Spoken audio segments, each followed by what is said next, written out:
I knew that Ron was interested in directing the film when, I suppose, when I saw him in the back row of the Donmar Theatre one matinee. So he, that week after the Venice Film Festival. So I knew that obviously he was interested, and that was a big thrill for everyone who was in the play, knowing that Ron was watching it in the audience anyway. And then he came round to sort of say hello to everyone afterwards, which was really nice of him. And then I through talking to Peter, I know that Peter was kind of really into the idea of Ron doing it. I think because Peter felt like, well, Ron was very passionate about the story for a start. And for a director of the kind of profile and the sort of size of films that Ron usually makes, for him to be into this was always going to be not a huge blockbuster film. It was always going to be a kind of a more independent type feel film.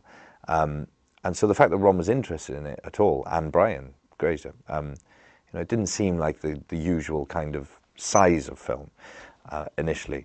But the fact that Ron was so passionate about the story and felt that it had something very relevant to say about now, and it was something that Peter responded to. And I think Peter also responded to the fact that Ron is someone who makes very popular films.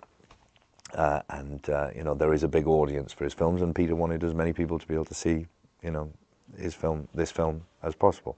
So it seemed like Ron initially had a combination of all the elements that Peter felt he wanted for any movie version of this.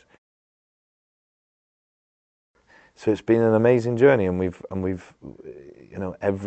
pretty much every day non-stop for 18 months we've told this story together, and it's always seemed fresh, and it's always seemed no matter what environment we're in, theatre, in front of a camera, there's a kind of a spark that's there that we both respond, we are able to respond to each other, and it just sort of works, and that's a kind of a rare thing to have. I suppose that's what people call chemistry, and I hope that chemistry comes through in the film as well. But just when two people are able to just play off each other is a rare thing.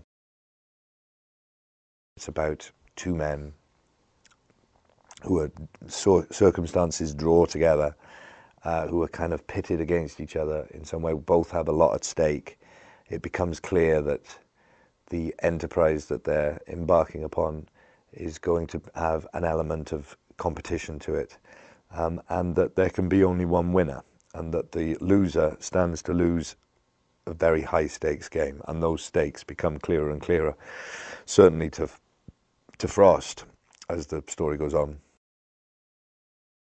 He's a very British figure in so much as that he is almost iconic within Britain. He was a huge star. In the early years of television, he represented a kind of a new kind of celebrity or star, and the kind of, like, when he first did that, the show that kind of made him a star, which was a show called That Was the Week That Was, he became an incredibly powerful figure within British culture.